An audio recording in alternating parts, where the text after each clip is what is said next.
안녕하세요. 부동산 공부에서 유익을 드리는 남자, 부유남입니다. 서울, 과천, 성남의 분당구와 수정구, 하남, 광명을 제외한 경기도 전역, 인천, 세종이 규제지역에서 해제됐습니다. 이번 규제지역의 해제는 관보 개제가 완료되는 2022년 11월 14일 월요일 0시부터 효력이 발생합니다. 이를 반영한 2022년 11월 14일 기준 전국의 조정 대상 지역은 다음과 같습니다. 본 영상에서는 주택 세금과 관련된 내용만 다룰 예정이기 때문에 규제 지역 중에 주택 세금과 유일하게 연관이 있는 조정 대상 지역만을 정리해서 올린 점 참고하시기 바랍니다.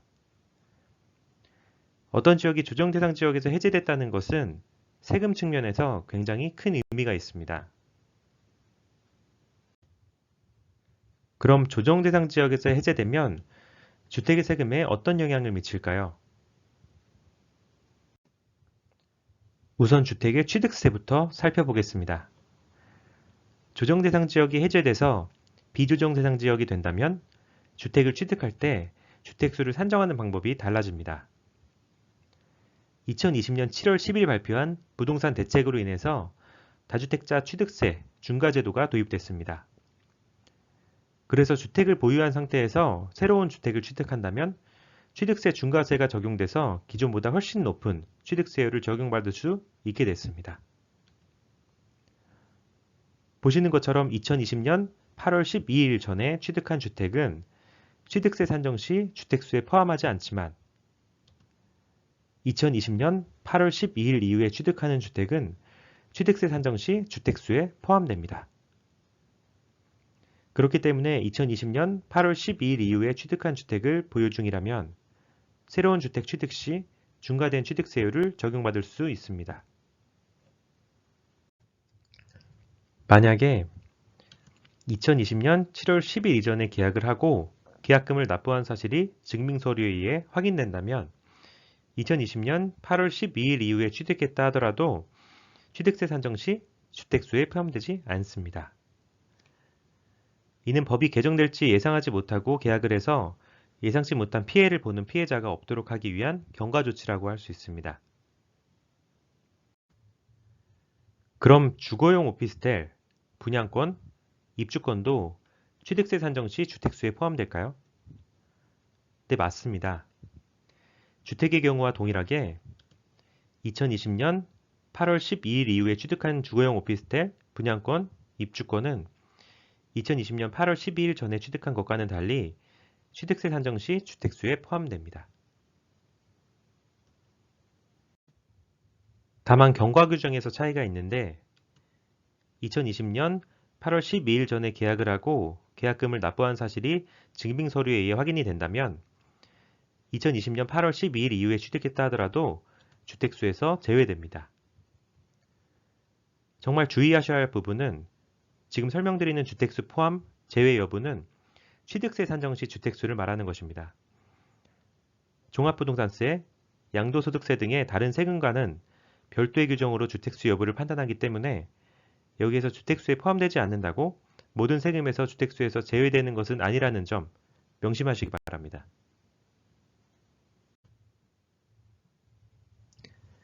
그럼 취득세율의 판단은 어떻게 하는 것일까요?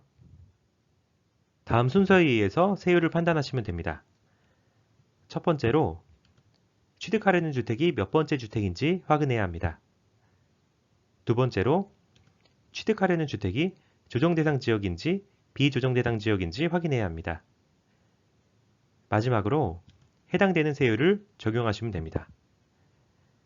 예를 들어서 새롭게 취득하는 주택이 세 번째 주택이고 해당 주택이 조정대상 지역에 속한다면 취득세율은 다음과 같이 12%가 됩니다. 그런데 새롭게 취득하는 주택이 똑같이 세 번째 주택이지만 해당 주택이 비조정대상 지역에 속한다면 다음과 같이 8%의 세율을 적용받게 됩니다. 이처럼 취득하는 주택이 속한 지역이 조정대상 지역에서 해제돼서 비조정대상 지역이 된다면 적용되는 취득세율에 큰 영향을 미칠 수 있습니다. 다음으로는 종합부동산세에 미치는 영향을 살펴보겠습니다. 현재 주택 종합부동산세율은 다음과 같은데요. 주택수와 조정대상 지역 여부에 따라서 세율이 다르게 적용됩니다. 만약 본인이 6월 1일 기준 2주택을 보유 중인데 둘 다 조정대상 지역에 속한다면 다음과 같이 1.2에서 6%의 중과된 세율을 적용받습니다. 하지만 두 채 중 한 채 이상이 조정대상 지역에서 해제돼서 6월 1일 기준 비조정대상 지역에 속하게 됐다면 다음과 같이 0.6에서 3%의 종합부동산세율을 적용받게 됩니다. 다주택자의 종합부동산세율을 인하하는 법안은 정부안으로 현재 국회에 제출된 상태이긴 하지만 아직 조세소위에서 논의조차 되지 않았기 때문에 아직 확정된 것은 없다는 점 참고하시기 바랍니다. 다음으로 양도소득세에 미치는 영향을 살펴보겠습니다. 1세대 1주택자가 비과세 요건을 충족한 해당 1주택을 양도할 경우에 양도소득세 비과세를 받을 수 있습니다. 이때 비과세 요건이란 2년 보유를 말합니다.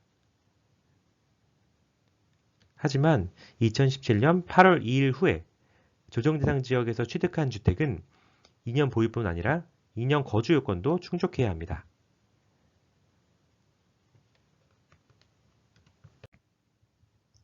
이렇게 비과세 요건에 2년 거주 요건이 추가로 생기는 것은 조정대상 지역에서 취득한 주택을 말하는 것이므로 비조정대상 지역에서 주택을 취득한 경우라면 2년 거주 요건이 추가로 붙지 않습니다. 그렇기 때문에 비조정대상 지역에서 주택을 취득해서 1세대 1주택 비과세를 받기 원한다면 거주할 필요 없이 2년 보유 요건만 충족한 후에 양도하시면 됩니다. 다만 양도가액 12억 원까지 비과세가 가능하고 12억 원을 초과하는 부분은 별도의 규정으로 양도소득세를 납부하게 된다는 점 참고하시기 바랍니다. 조정대상 지역에서 해제된다는 것은 양도소득세 일시적 2주택 비과세 특례에도 영향이 있는데요. 일시적 2주택 비과세 특례란 주택을 한 채 보유하던 중에 새로운 주택을 취득하고 일정 처분기한 이내에 종전주택을 양도하면 1세대 1주택 비과세를 받을 수 있는 양도소득세의 특례 규정입니다.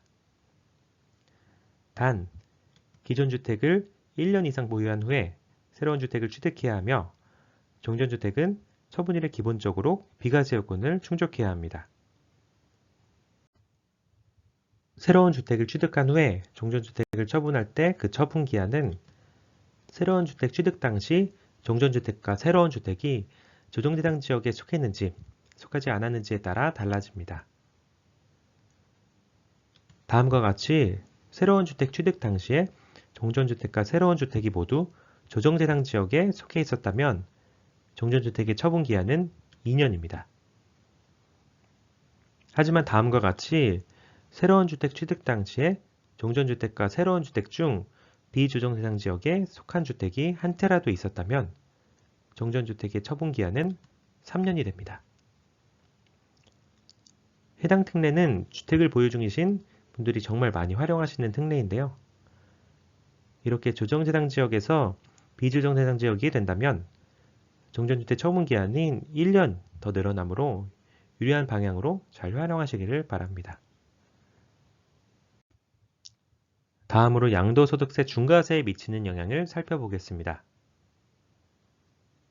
본인 세대가 두 채 이상의 주택을 보유하던 중에 주택을 양도할 때 양도하려는 주택이 조정대상 지역에 속한다면 해당 주택은 양도소득세 중과세를 적용받게 됩니다. 하지만 2023년 5월 9일까지 양도하는 주택은 한시적으로 중과세를 적용받지 않는다는 점 참고하시기 바랍니다.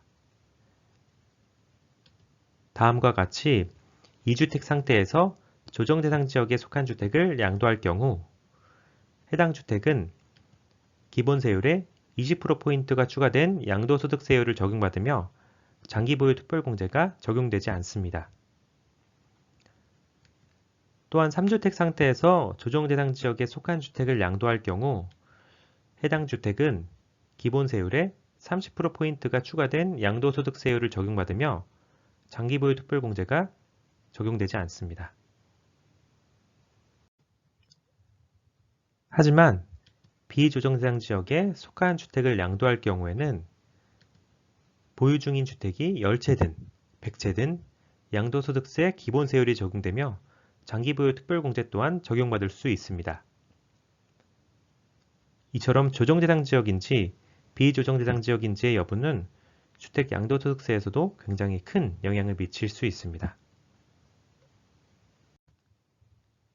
지금까지 조정대상 지역의 해제가 주택 세금에 미치는 영향들을 함께 보셨습니다. 세부적인 모든 내용을 다루지는 않았지만 꼭 알고 계셔야 할 중요한 내용들을 다뤄봤는데요. 해당 내용을 잘 숙지하셔서 취득이나 보유, 양도 단계에서 본인에게 유리한 쪽으로 잘 활용하시길 바랍니다. 이상 부동산 공부에서 유익을 드리는 남자, 부유남이었습니다. 감사합니다.